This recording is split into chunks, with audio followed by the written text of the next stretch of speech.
Hello, good afternoon, everyone. Welcome to Into the Stacks. Nazis, I hate these guys. My name is Oscar Eveling, Education Manager at the Wolfsonian FIU.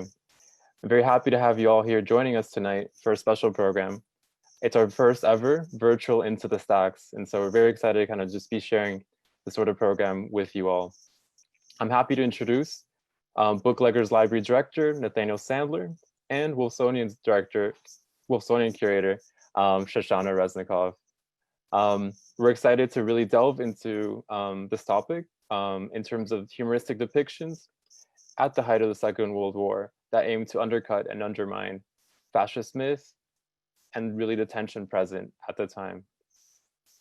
And so, Nathaniel, if you'd like to give us a better sense of Into the Stacks, a little bit more on the background, and then delve into our presentation. Absolutely. Thank you, Oscar, for that wonderful introduction. Also, really nice of you to give Shoshana a wonderful new job title. Anyway, I'm Nathaniel Sandler. I have been doing Into the Stacks with the Wolfsonian for, I want to say 3 or so years at this point. Typically, we are in the cafe right now, of course, given safety concerns, general pandemic concerns and life concerns. We are here on Zoom and on Facebook Live.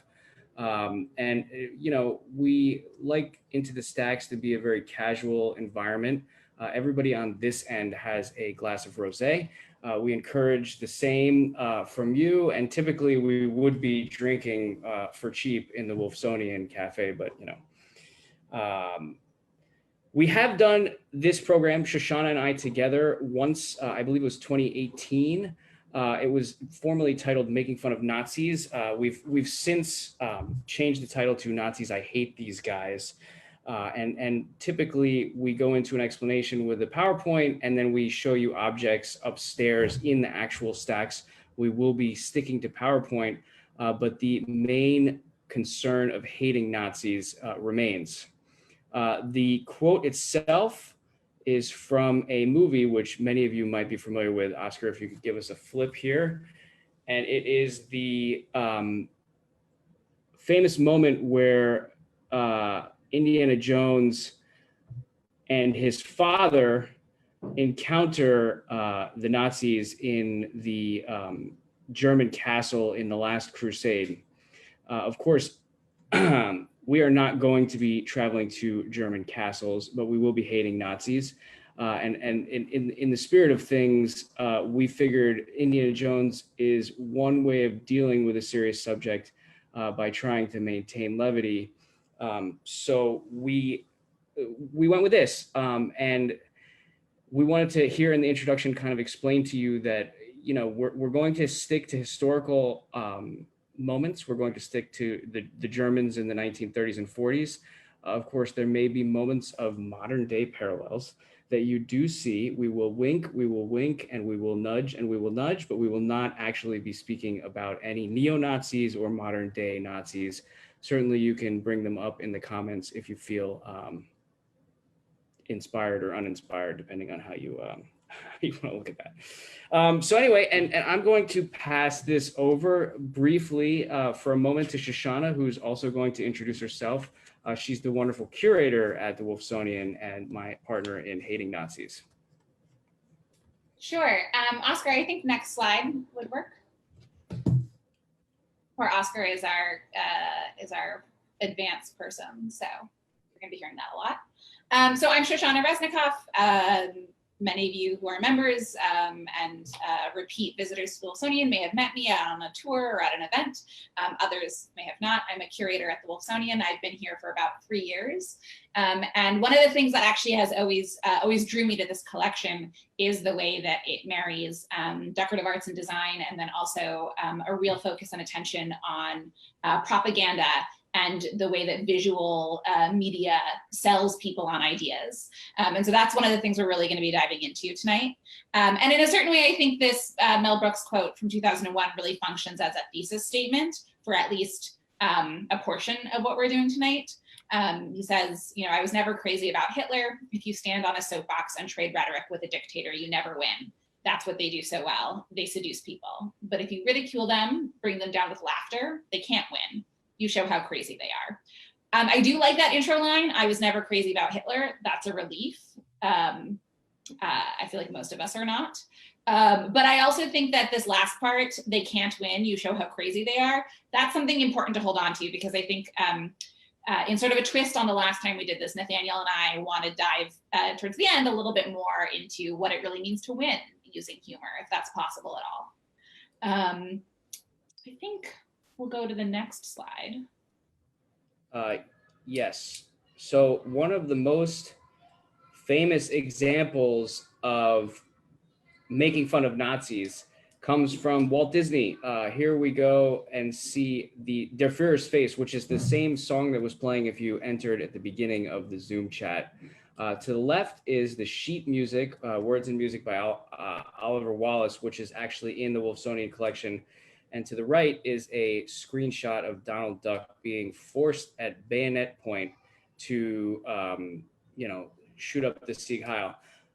This cartoon, the track itself was obviously written by words and music by Oliver Wallace. It was performed by Spike Jones and his band, and the cartoon came out in 1943.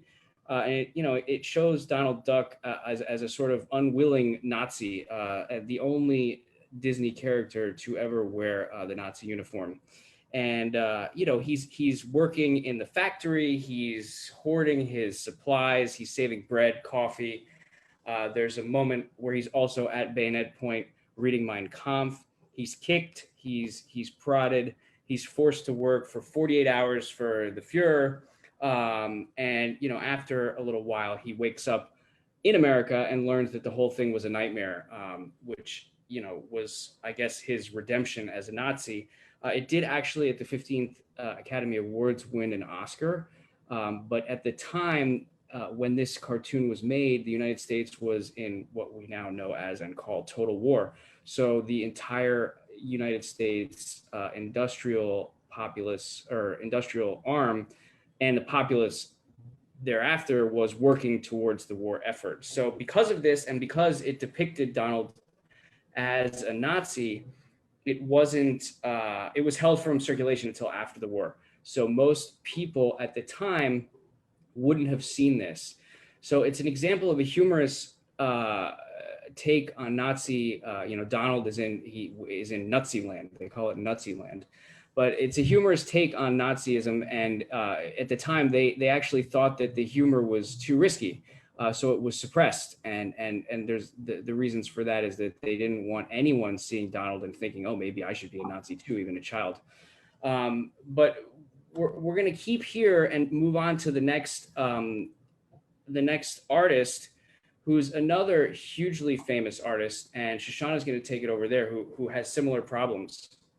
Sure. So this is a still from Charlie Chaplin's The Great Dictator, which is, of course, a thinly veiled send-up of Hitler and the Nazi regime in Germany. The Great Dictator similarly came out and was very popular in the United States, but problematic overseas.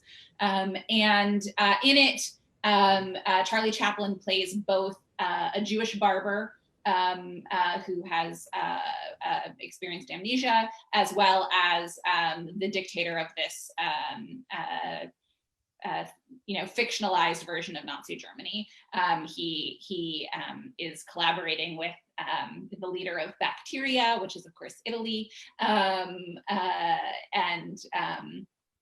is invading Austria, and the whole thing is meant to be a parallel of the first sort of 10 years under Hitler.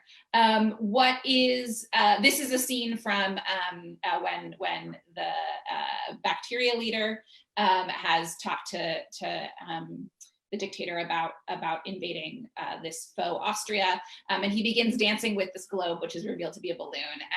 And the end of this scene, he's dancing with it across the room, and the end of the scene, it pops. So a metaphor for the futile goal of world domination.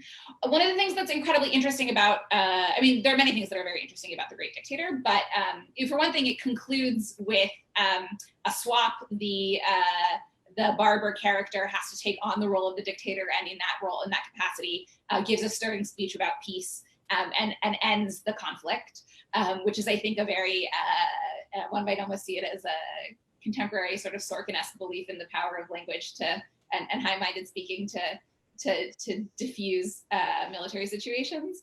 But also what's so interesting is that eventually, so this movie is released, supposedly Hitler did, a high-ranking Nazi told Chaplin that Hitler had watched it twice, did not tell him how he felt about it, and Chaplin said that the thing he wanted to hear most was Hitler's opinion of the film. But after the war is over in 1946, and the full sort of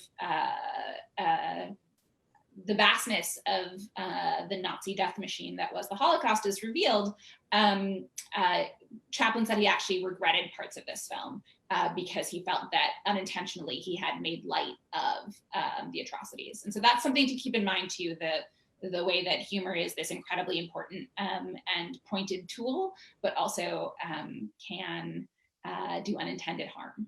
Right. So afterwards, as Shoshana says, he learns of the atrocities, and he actually asked the question himself if it was morally appropriate to ridicule the situation.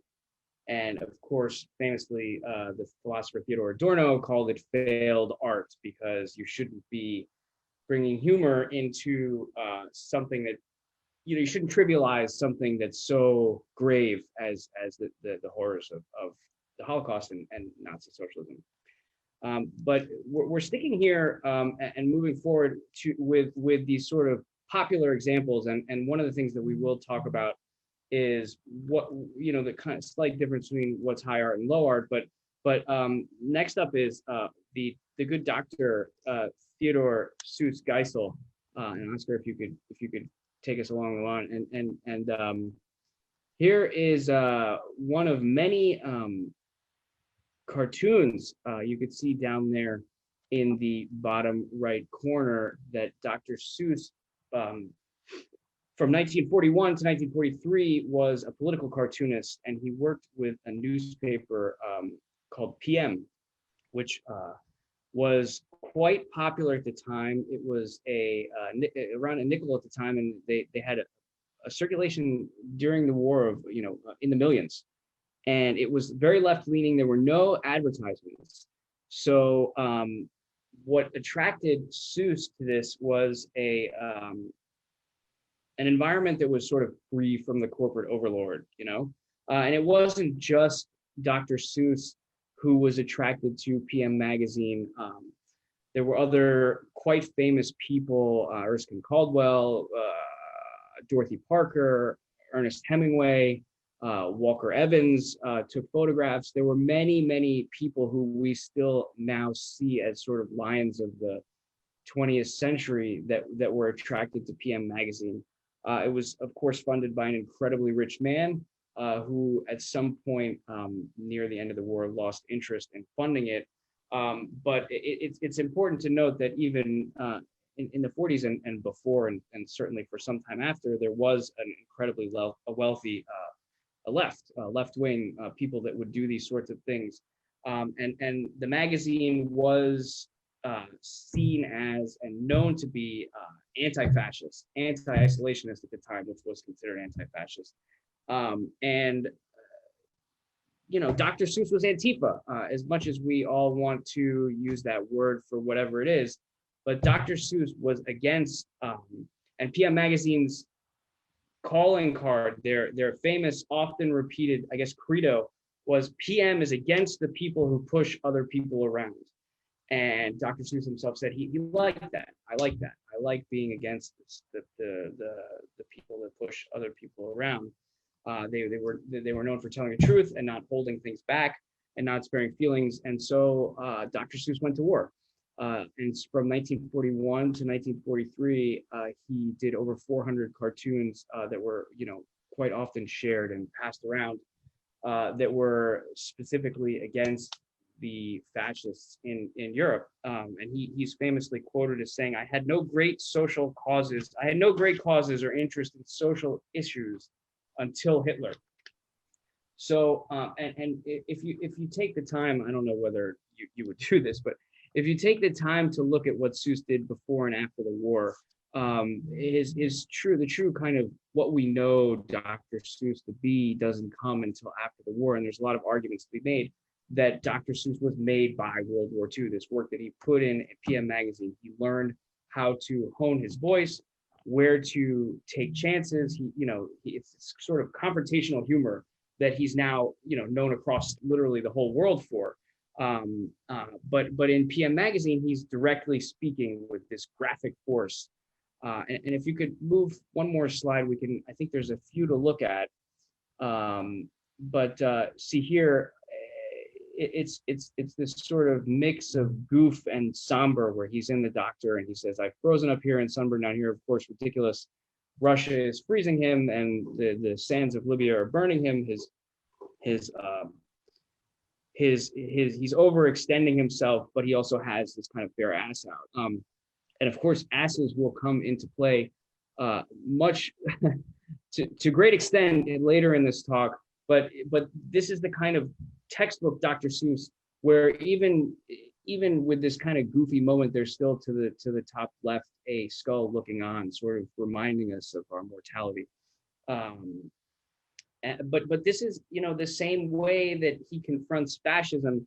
He later learns how to confront children with being better people, and so at the time he's sort of asking America to make better choices about their role in the world and their role in this current ongoing skirmish. I almost said, but it really is a war. So if you could show the next one, here's where he's kind of really showing himself, and you can see this developing style that he becomes completely like almost a legend for, where there's children, they're actually reading a children's book. Of course, it says America first across the turtleneck of the older woman, and I'm sure many of you are familiar with the concept of America first as it continues to rear its head today. The wink, wink, nudge, nudge. But it says, and the wolf chewed up the children and spit out their bones, but those were foreign children. It didn't really matter. And the person wearing the America First sweater is smiling greatly, and the children and even the cat down below the chair are all looking on with this sort of terror. We see him flexing these muscles that we all now kind of know and love. Can you do the next slide? Again, race hatred, my annual gift to civilization, U.S. anti-Semite, put your finger here, pal. And we can see how he sort of, he puts the wreath of swastikas over his head, this kind of deception through cartooning that is really quite beautiful. And then I think there's one more. Of course, Seuss gets dinged from time to time for being racist against the Japanese, which he most certainly was, according to the standards of our time. Any American onlooker, or even European or British, whatever onlooker, would have recognized this as how the press dealt with the Japanese. It wasn't considered racist at the time, and a 21st century onlooker would most certainly raise an eyebrow. But after he did these 400 cartoons in the early 1940s, Seuss went on to actually enlist himself. In 1943, he joined the United States Army, and he chose to go and confront fascism himself. He was 39 years old, and he joined the Army's Information and Education Division, in which he made films, many of which were quite instructive, and actually one of which General MacArthur said wasn't harsh enough on the Japanese. So if you can think that he's racist now, you can say that the man single-handedly responsible for eradicating many Japanese people didn't think it was harsh enough. But this particular cartoon, Waiting for the Signal from Home, is directly signaling to everyone, basically, of the kind of one of the more dirty moments in American history of Japanese internment. And Seuss himself later visited Japan, and he tried his best to make amends with the cartoons that he made during this time. Horton Hears a Who itself was dedicated to a Japanese friend of his, and he actually went, in that book, it's Horton is trying to save an entire race of people from genocide. And that, of course, that's not a way to apologize for anything that you've done in terms of printing racist material, but he did make an effort to try to rectify the situation. So I think that's the last one of those. And we're going to move into yet another. Okay, no, we're going to move into the mail. Yes. So when Nathaniel and I were talking about how to look back on our previous presentation in a new way and kind of reconceive it, one thing that caught my eye in what we had talked about that we had really only skimmed the surface of last time was mail. The mail plays a surprisingly important role in the transmission of this humorous, satirical imagery. And, in retrospect, that's actually not that surprising because mail is, of course, a primary form of communication.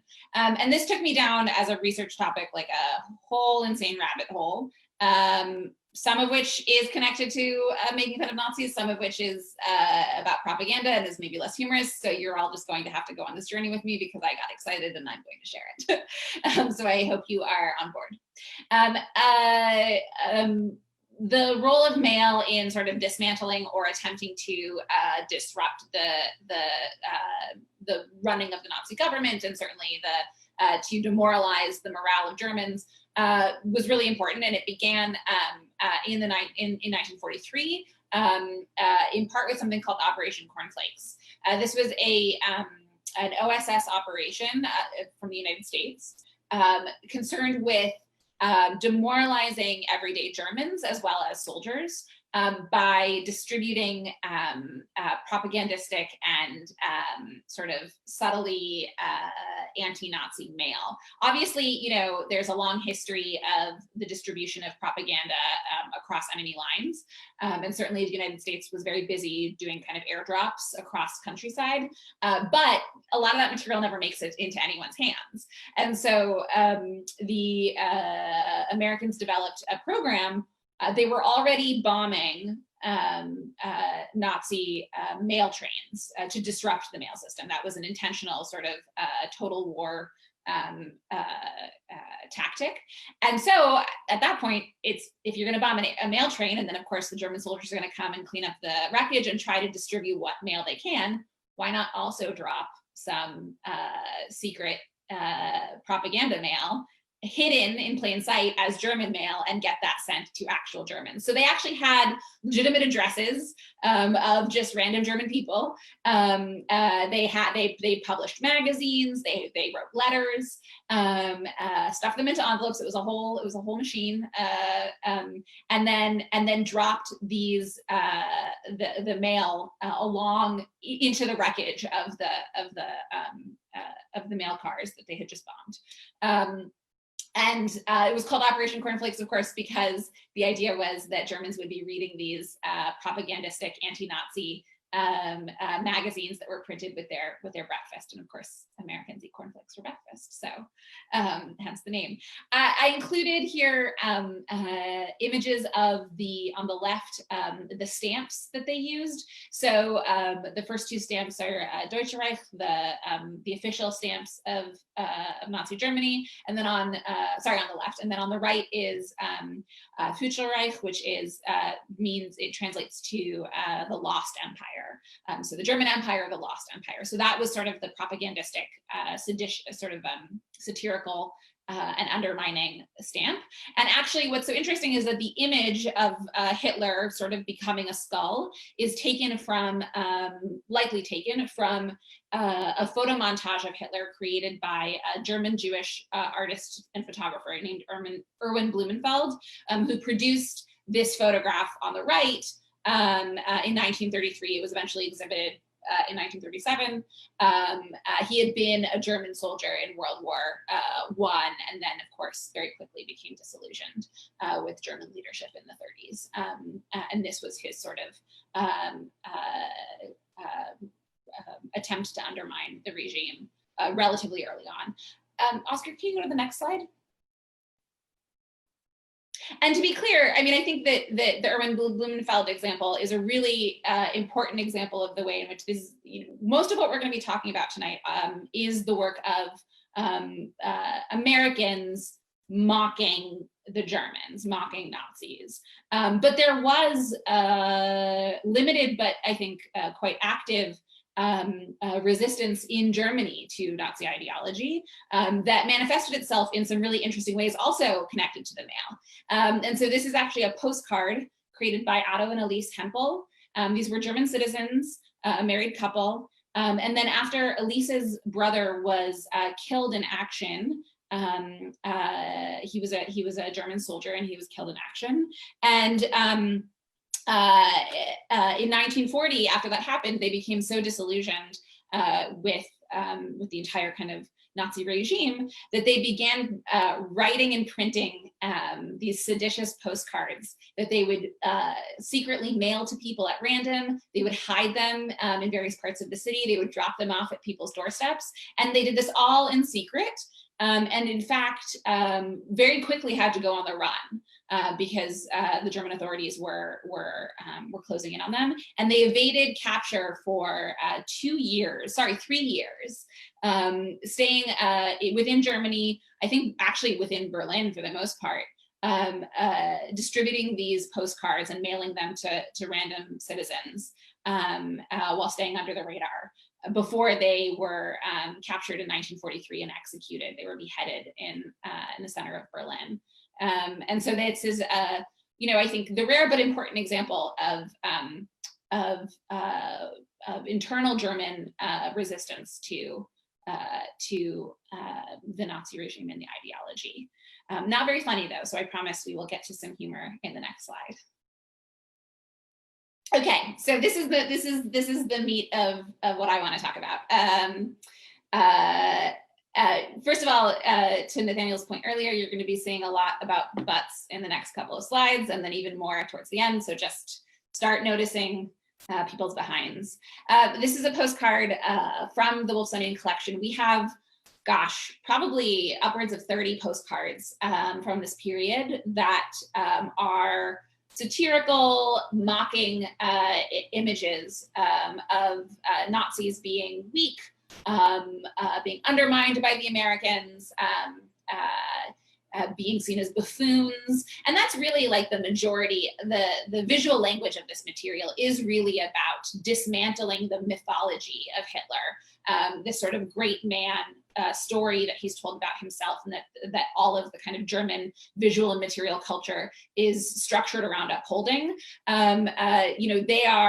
These works are very much concerned with dismantling that, poking fun at it, trying to deflate it. And so you see that happen kind of metaphorically and also sometimes literally with a bayonet when it's poking at soft parts of people's bodies. Here Adolf's going places. Where is he going? To hell. Who is sending him there? A very buff Uncle Sam who's ready to cause some trouble. Can we go to the next slide? Not much is known about a lot of these postcards, but this is actually an interesting set. Many of them were probably printed as they weren't sort of, you didn't buy them as a war bond sort of fundraiser, but they were probably printed to support fundraisers for war bonds. But some of them actually do have like very deliberate messages, and I think were printed with very specific associations. This is a set of postcards. We have another, like, I don't know, probably 10 or 15 of these. Published by Beals, a publisher in Des Moines, Iowa, featuring wax. And so who are the wax? Pardon me, sorry for that sound. The wax were the Women Auxiliary Army Corps, eventually just the Women's Army Corps, WAC. They were the first women to serve in the US military officially with their own branch. and it was an auxiliary, a sort of secondary branch of the army alongside the primary army.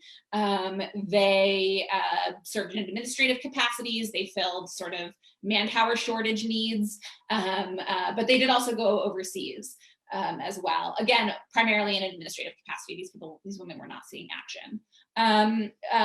What I love about these postcards, besides treating Adolf Hitler like the bacon, she's bringing him home, just showing there's a kick in these skirts, in this outfit. Sorry. All of that, of course, is funny, but it also does a really important, some really important work in the identity of the women, or in this case, just one woman featured in these postcards. When the WAC was formed, pretty much immediately after, within a couple of months, American sort of popular culture and attitudes turned against the auxiliary corps, because it was seen as a branch of the military that was turning American women into men. There were these alarmist articles in the newspaper about how the US Army is issuing women underwear and they're unattractive, and God forbid women be wearing ugly underwear when they're serving in the US military. Kind of outcry about their mannish suits, the way that none of them looked attractive, that it was going to give women ideas about working and about fighting that were unfeminine. So much so, in fact, that there were a couple of kind of full-blown lesbian panics about the WAC, including a couple of scandals. What's interesting, of course, is that when you read memoirs from the period, or oral histories, there are some women who are like, yeah, sure, there were lesbians in my WAC group. It was fine. And then there are other stories where like, yeah, there were lesbians in my WAC corps. It was awesome.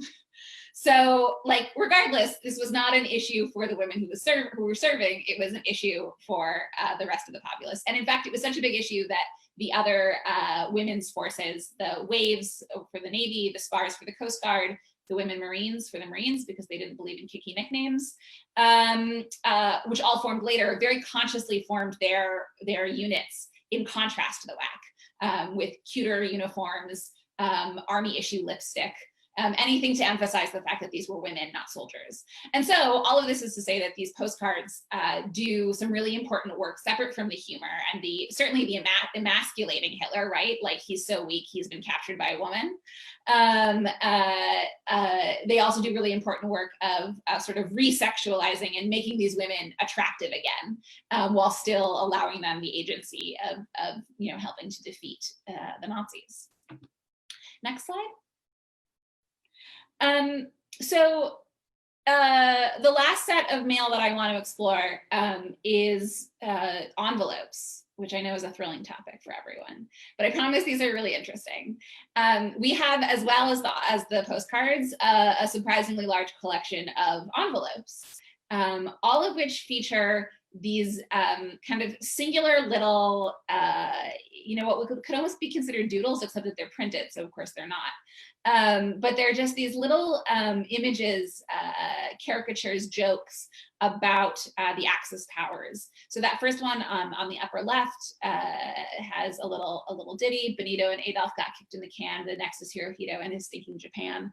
The other one, not so fast, Adolf, a bald eagle grabbing Adolf Hitler as he tries to hold on to and frankly like molest a globe, which is also a great sort of throwback to the Great Dictator, intentional or not. These envelopes were produced by, as far as we can tell, kind of private printers. And I actually, can you go to the next slide, Oscar? I had a conversation with Frank Luca, our chief librarian, about these. There's not a ton of research done on these. They show up on eBay all the time. If you want to buy some, they're very easy to acquire. But in terms of like information about who printed them, what they were made for, it's thin on the ground. His theory, and I think it's a good one, is that they were produced for people, either soldiers to send back to their family, or for family members and supporters and friends to send to soldiers. So basically a morale booster for the people fighting the war and the people worried about the people fighting the war, because they are, of course, the groups of people who are kind of most invested in the process of dismantling the enemy intellectually and making them less scary by really kind of embarrassing them in this way. My personal favorite is the one on the upper left. I saw, I'm Sawdust, with Hitler being taken into like a log cutting saw. Partially, I like it because I like the idea that maybe it was particularly popular in the logging parts of this country. And actually, Nathaniel, I'm going to ask you to fill in the last line of this last ditty. So I'm just going to read it, and then you're going to tell me what you think the end of it is. Okay? You're going to have to unmute yourself for this to work. I should unmute myself if I'm going to engage. Yes. Okay, so it's called Hitler, and it says, they thought when he rose a leader grand, he would bless his people and his land. Now we know today the truth at last, he's just another. Took us. It's a better version. Listen, it all comes down to butts. It always comes down to butts. That is the brass tacks of this talk, is the brass tacks is that it comes down to butts. And I believe the next slide will show you. Oh, no, never mind. I screwed up. Never mind. I'm sorry. The final set of postcards I want to talk about is just this little one on the, envelope is on the upper left. It says, clear the tracks. There's a train barreling down on Mussolini, Hitler, and Tojo, the Japanese general. And I love it for a number of reasons, but not the least of which, I mean, it's one of the only ones in color, so aesthetically it's very pleasing. But I love that train. In large part because I think it is, if not a direct reference, at least inspired by, the train of course represents the United Nations, at least inspired by the 20th Century Limited, designed by Henry Dreyfuss. This was it was a train designed for the 20th Century Limited line, I should say, the train from New York to Chicago. And this iteration of the train was designed by Henry Dreyfuss, one of the great industrial designers of the 20th century in the United States. And he was a Jewish boy from Brooklyn. And so I love the idea of some version of his train barreling down on these fascists. I think we're ready for the next slide. All right, Nathaniel, I'm going to pass it on to you. Okay. Yet again, another great image of a butt here with the artist, Ukrainian born American Boris Artzybashev is an artistic hero of mine, and I love incorporating him into any conversation I can have. This is from a series that he did for a wire company, the Wickwire Spencer Steel Company. Boris Artzybashev came to America through a sort of circuitous route. He was born in Ukraine around the turn of the century. And in 1919, he fought the Russians. He fought the communists actually during the Russian Civil War, and he decided he didn't like war, so he escaped and came to America. So he spent his 20th birthday actually at Ellis Island, and came out of that with a couple of things: a keen understanding of war, but also he was a creative guy. He was an artist, and he had a lot of skill as an engraver, and began to work making labels for like beer and medicine and various things that they needed engravers and artists for. And as he showed skill, he eventually moved up in the world at the time. He was doing, theater and ballet murals, and eventually, got sick of this sort of world and went on to illustrating books. So he quite famously illustrated the Circus of Dr. Lao, which is one of the great supernatural circus stories of all time. If that's something that you're into, please hit me up later. And he is known for some of these early children's illustrations as well. And he became disillusioned with a couple of different things. He said, quite famously, Picasso paints the still life with a guitar, and even before his paint has time to dry, the 6th Avenue shoe stores are using abstract art for their windows and backgrounds. And he sort of started getting sick of this ad world, moved into books, and then he started getting sick of books.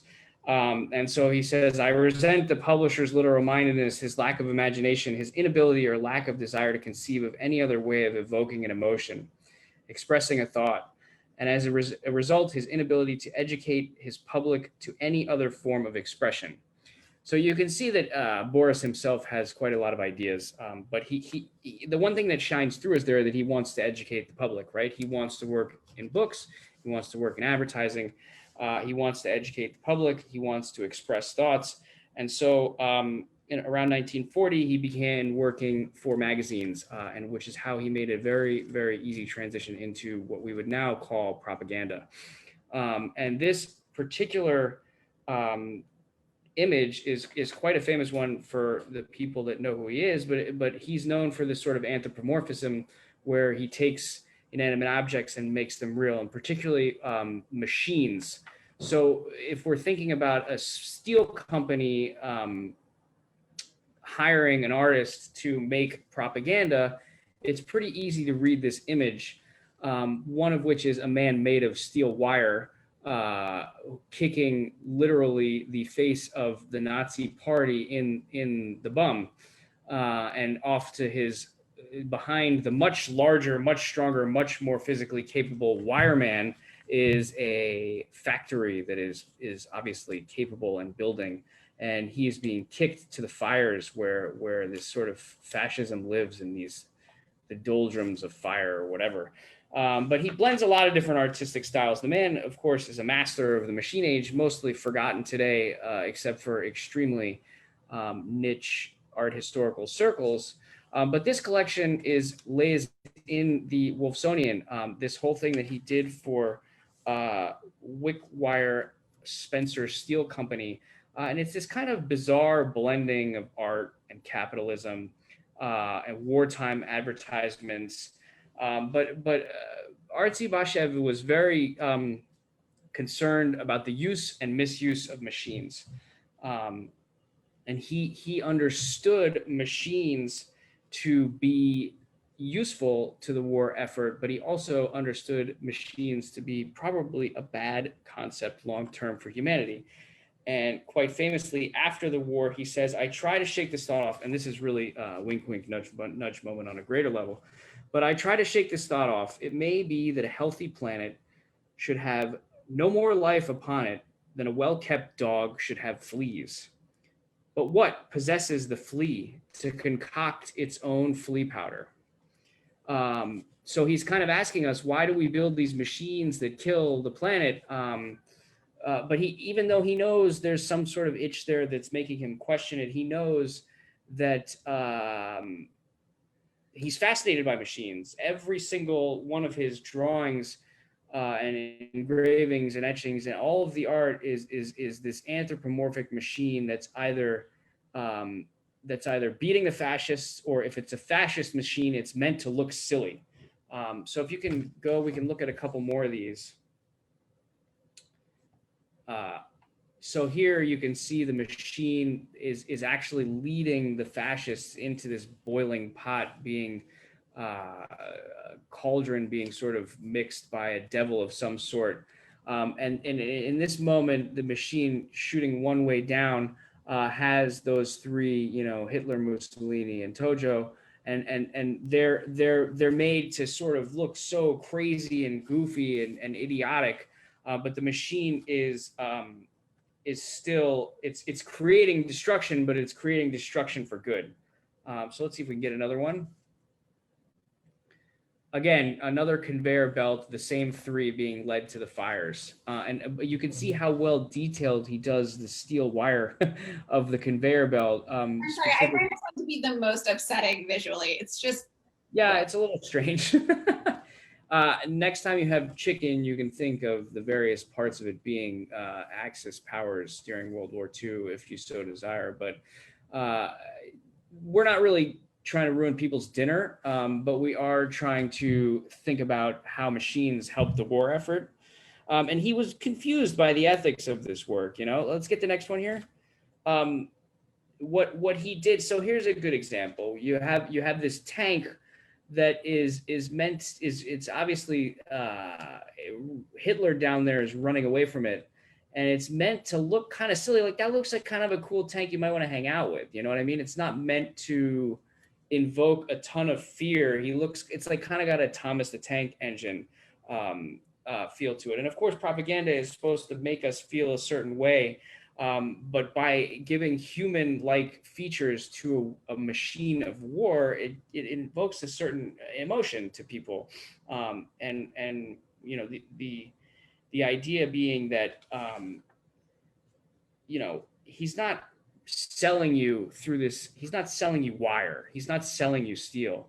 He's selling you your contribution to the war effort.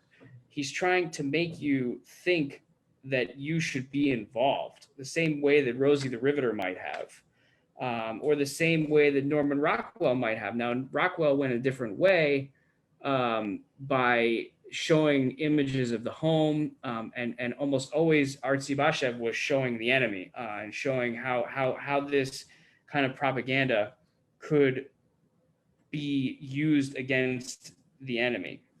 A lot of these images ran in Time magazine. So this stuff was in your face in one of the largest circulations in the United States at the time of total war. But what he's trying to do is soften what is ultimately an incredibly ugly thing. And by anthropomorphizing these machines, making them a little goofy, making them, you know, seem less scary, he takes the horrible out of war and out of fascism through humor. And it begs the question, does turning the enemy into something comical or ineffective, does it work? Does it demythologize fascism? Does it demythologize these sorts of things? You know, Bashev himself admitted to loving machines. All of his work, even after the war, was a committed shtick that he was working with.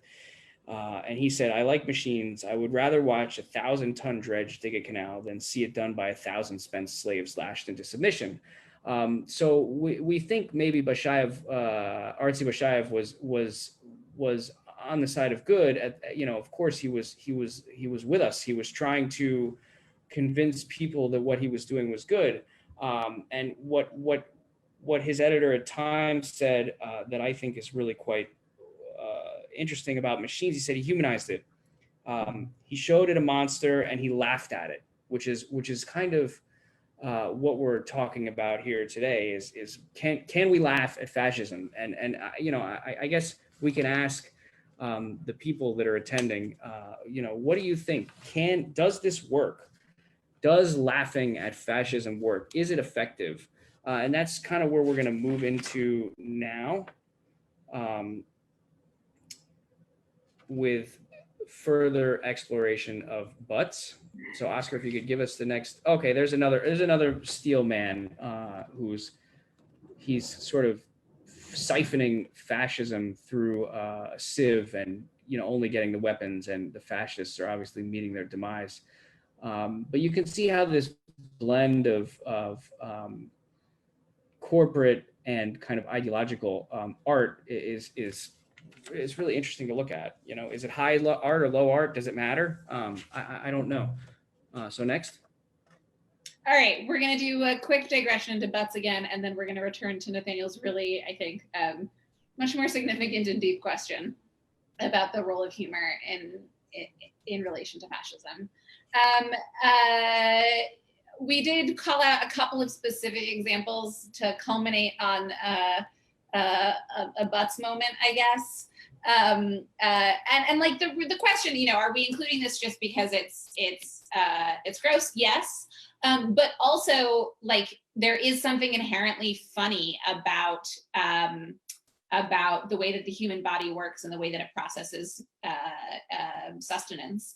And I do think, you know, I have a 5-year-old nephew, and like the only thing he wants to talk about is like toilets and butts and what comes out of your body. And there is something very universally humanizing in a demoralizing way about this kind of humor. It is, I think, the most extreme kind of dismantling of the mythology. We talk about clay feet. This is, I think, clay butts. There is, you cannot be a god if you are described in the context of toilet humor. And so on the left is a postcard. I'm going to wipe them out. This is Mussolini, Tosho, and Hitler on toilet paper. The end result, you can surmise yourself. The use of that paper might be. And then on the right is the bull gazer. This one actually you can also still find online, and it's very popular. And it places Hitler. It forces Hitler to observe himself in the toilet where he belongs. Can we go to the next slide? So for my portion of this, I want to, the butts, I want to conclude with this object, which those of you who have participated in tours of our current exhibition, Universe of Things, back when we were open to the public before the pandemic, you know that this is actually one of my favorite objects in the collection because I find it funny. I find it incredibly pointed. Pardon the pun. This is a pincushion, the Hotsy Nazi, created by Bassin's Dummy Products, which was a novelty toy company in New York. And when I was first exploring this object for our previous Into the Stacks on Nazis, I found an advertisement for this product that said that proclaimed that Franklin Delano Roosevelt actually had one on his desk, and FDR was actually famous for having tchotchkes on his desk. People would send him them because they knew that he loved just little figurines, like he's a grandma or something, and so his desk was just covered in these stuff. But I had never, I scoured historic images of FDR in the Oval Office trying to zoom in on the desk to find photographic proof. And only right before our exhibition opened in November did I find this in the New York Times from June 28th, 1942. President Roosevelt has banished the Hitler pincushion, the rear end for pins, from his office desk. It appeared there for only a day or two. He lets a caricature bust of Winston Churchill remain, however, along with so many other gadgets that hardly any room is left on the desktop for writing. I do love the idea that maybe the New York Times had a FDR's tchotchke desk reporter, and that was their beat. But I also appreciate that Bassin's Dummy Products was so quick to capitalize on the literal 1 or 2 days that their tchotchke spent on FDR's desk. Would it be a tchotchke desk at the New York Times? Yes, exactly. Before how many people just groaned? A lot, I bet. I mean, listen, these are the kind of jokes we're slinging. Oscar, I'm going to ask you to go to the next slide, but I'm also going to take this moment to kind of emotionally transition us. You can go to the next one, which is depressingly about book burning. One of the things that Nathaniel and I spent a lot of time talking about over the last couple of weeks as we put this presentation together is that question that he raised earlier. What is the function fundamentally of making fun of Nazis and making fun of fascism? How does it work? And is it successful, and where? And I think that's a really important question for us to end on because, everything we've seen so far up to this point has really been, like I said, two combatants. The story of kind of the Germans and the Americans mocking the Germans, who are on some level sort of equal combatants locked in a conflict. But there is a whole other dimension to this that we've briefly talked about with the Great Dictator, which is the Holocaust and is the sort of kind of rank atrocities taking place simultaneously. And so, the abuses of liberties experienced under the Nazi regime, not just by Jews, but by countless other citizens as well. And so I think we want to shift slightly and think about whether humor actually works when taken outside of the realm of World War II to combatants to kind of focusing on Nazis and their ills. So with that, Nathaniel. Okay, so yes, thank you, Shoshana. Does humor work? I'd be remiss if I didn't bring up the book burning scene in Indiana Jones and the Last Crusade, which is actually one of the funnier moments in a quite funny movie where he's trying to get the journal back and he accidentally, literally, physically bumps into Adolf Hitler, and Hitler then signs his journal. And of course, we're meant to laugh that moment off. Nobody ever asks, why didn't Indiana Jones kill Adolf Hitler? But that's a different conversation altogether. But yes, the Nazis burned books. I don't know how many of you are familiar with me personally or what I do professionally, but I am the founding director of an organization called Bookleggers Library. I take books very seriously, but I also make jokes about them at will. But the premise being that what we do professionally for 8 years strong now is work to save books, to save collections, and to make sure that books are not destroyed. So I hope that anyone watching would know that just because we're trying our best to laugh over Zoom doesn't mean that we don't take these items and objects and ideas very seriously. The Holocaust and its many weird tentacles are not laughing matters. But asking whether or not these moments of humor were effective is worth thinking about. And I bring up book burning because, of course, when Hitler came to power in 1933, he quickly gave Goebbels, pretty much carte blanche to do whatever the hell he wanted. And one of the things he wanted to do was find libraries that he didn't agree with and burn them. And like that scene in Indiana Jones, these moments and these pictures were very real. They happened, and at the time, people had to respond to it. One of the, there's a couple of very, very famous responses to Goebbels' book burnings. I'm going to read you one right now. It's Bertolt Brecht, who was one of the many authors who at the time was burnt. His books were burnt, right? And so this book is called, this poem is called The Burning of the Books. I would read the German, it's Die Bücherverbrennung, which is probably not actually how you say that. My German is terrible. But in English, when the regime commanded the unlawful books to be burned, teams of dull oxen hauled huge cartloads to the bonfires. Then a banished writer, one of the best, scanning the list of excommunicated texts, became enraged. He'd been excluded. He rushed to his desk, full of contemptuous wrath, to write fiery letters to the incompetents in power. "Burn me," he wrote with his blazing pen. "Haven't I always reported the truth? Now here you are treating me like a liar. Burn me."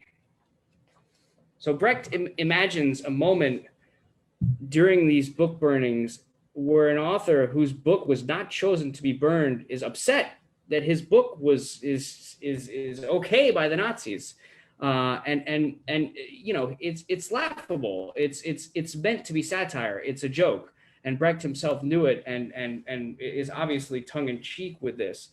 Another Jewish author whose books suffered at the hands of these book burnings was Sigmund Freud, who also quite famously saw book burnings as a progression. He thought it was enlightened because in the Middle Ages, he said, quote, "They would have burned me. Now they're happy to burn my books." And so these are two incredibly high-minded people. We talked about Dr. Seuss, we talked about Donald Duck, we talked about Boris Artzybashev, and we talked about literal toilet humor. And now we have Bertolt Brecht and Sigmund Freud, these sort of incredibly well-respected intellectuals of both their time and still today, who are satirizing this moment, and who are making kind of these jokes. And hoping to rustle these feathers through humor. So satire is the realm of high-minded joking. But I hate to break it to you, it did not stop the burning of millions, literally millions of books during the 1930s and 40s.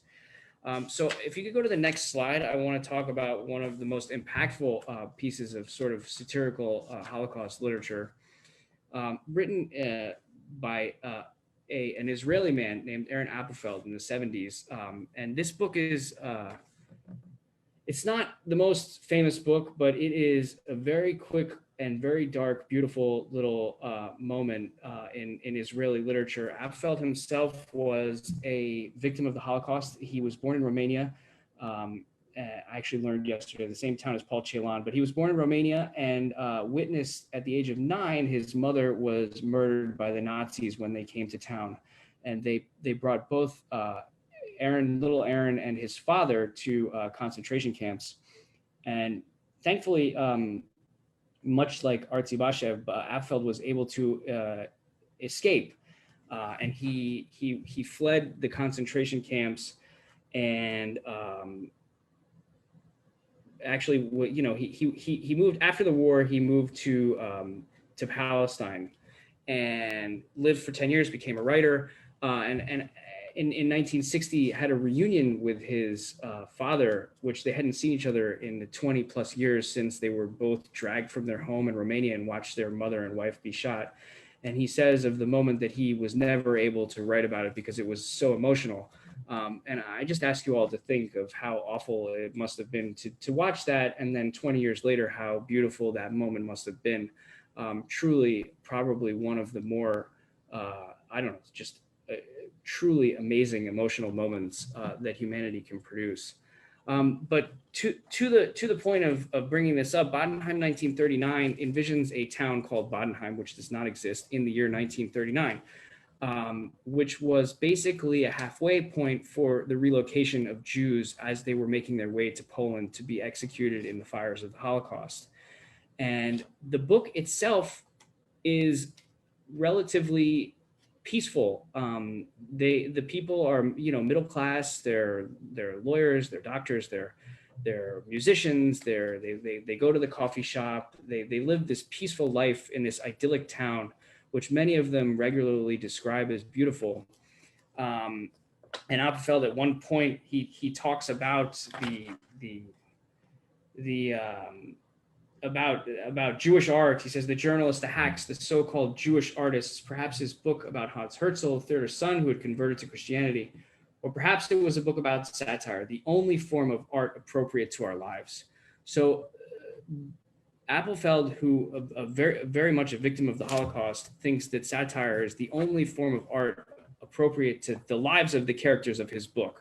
And it is itself a beautiful, morose, and it's shockingly very easy to read, but also very hard to go through because you know these people are slowly on the crash course to their fate. And their fate is read on the last line of the book, where Dr. Pappenheim says,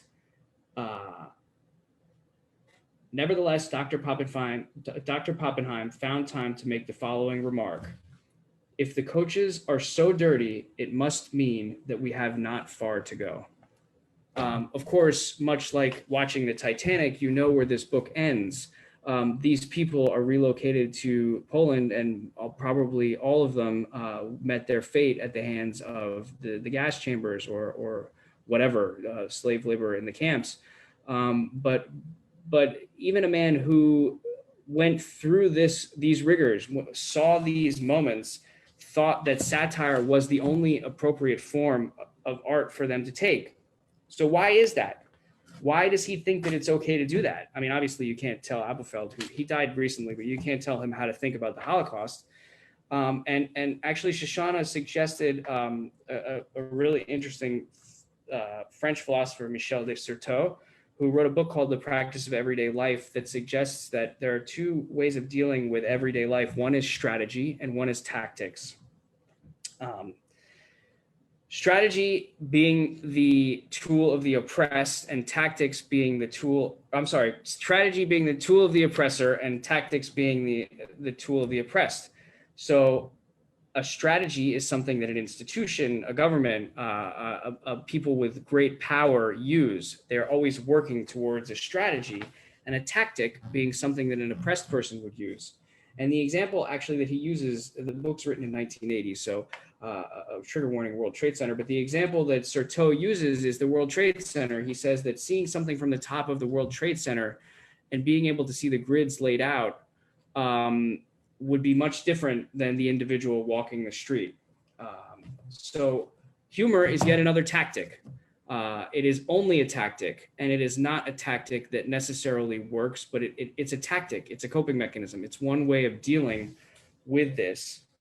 And I will leave, before I pass it over to Shoshana, where she can close, a quote from the Russian theorist Bakhtin: "All acts of the drama of world history were performed before a chorus of the laughing people." And we repeat, every act of world history was accompanied by a laughing chorus, which means no matter the atrocity, no matter what was in front of you, there was somebody there laughing, no matter what it was. And so we beat on here, and we will end with a Holocaust joke, which I think is the only way to do it. So I'm going to let Shoshana take it away, and then we're going to close out. Yeah. Oscar, can you go on to our next slide? Sure. Okay, great. So I'm going to say this, I'm biased, but I still think it's an objective truth. The incredibly beautiful and very smart and talented woman featured in these images was my grandmother, born Renia Levitsky rather, and then in the United States known primarily as Irene Lipton. And my grandmother, Irene, was a survivor, and she was born in the town of Częstochowa in Poland in 1922. And then with the majority of her family was interred in a concentration camp outside of Treblinka. This was a work camp, sort of they were supposed to go to Treblinka, but through the somewhat underhanded but totally legitimate dealings of my great uncle, managed to avoid Treblinka as a family. And my grandmother was someone who did not believe that you could learn from history, which is an ironic position to hold when you are a historian, as I am an art historian, where I've devoted my life in many ways to learning from visual history and material history. So she didn't really talk very much about her experience in the concentration camp. She kind of moved relentlessly forward. That was her approach. And then at a certain point, when I was probably in my 20s, early 20s, she was getting older. She moved in with my family in her final years. And we were all home, me, my brothers, and also a number of cousins, for a Shabbat dinner.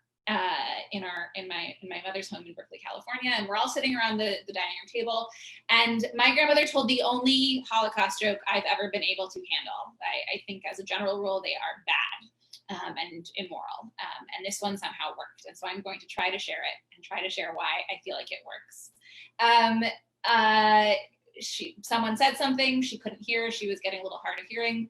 She asked them to repeat it. They couldn't hear it. They repeated it. She still couldn't hear it. She asked again. They were aggravated, whoever this was, and said, "You know what, Grandma, just forget it. It doesn't matter. It wasn't important." And my grandmother, she puts her wine glass down. She puts her hands together like this, and she goes, "Well, if you're going to treat me like that, just take me to Treblinka already." And there was dead silence until she cracked a grin. She had this great half smile where half of her lips would sort of quirk up, and that was how you knew that it was a joke. And we all let out an enormous sigh of relief and started laughing. And it was the most sort of cathartic laugh I've experienced, certainly in recent memory. And I think that to this question that we've been asking, is it possible to laugh at fascism in a way that is productive? I think we've seen in the role of American propaganda, yes, I'm sure that worked, that helped the troops, right? If you got a letter from someone and it was mocking Hitler on the envelope, or it was a postcard with Hitler on toilet paper, that probably helped you be a little less scared to go out onto the field. But to Nathaniel's question, how does humor function in times of extreme atrocity, at that moment of crisis when you realize that there's really no way out? I think it fundamentally serves a purpose in the survival, right? In the sort of the middle finger to the people who tried to take you down. That was my grandmother's sense of humor, certainly. That was her sort of like fierce refusal of the Nazi death machine and her own history to destroy her life and to destroy her sense of humor and her vibrancy. And so I think that is really the energy that I hope we have left you with. We are, of course, 15 minutes past time. There have been some great questions that we've been answering as we've been going in the Q&A. Oscar, I'm going to ask you as our moderator whether we have time to answer any of them in real time, or whether we should refer to the Q&A where we've already answered some questions and ask our participants to email us with more. Your thoughts? Sure. Shoshana, Nathaniel, I guess first of all, just thank you for this really great exploration, delving into the stacks, some familiar objects, some a little less, but really giving us that sense of exploration and more nuance to things. And I also appreciate just the double time kind of featured in kind of answering Q&A as the program developed. That's definitely a first. And so I hope our audience also appreciated that, getting that real-time answer. As you mentioned, though, we are a little out of time. I think if anyone has any follow-ups you'd like to for us to share with the panelists, we're definitely responsive via email, and so don't hesitate to reach out via the email that was shared on your registration. And so with that, I really thank you all for tuning in tonight, being a part of this program, and delving into the stacks with us. Please stay tuned for additional programs.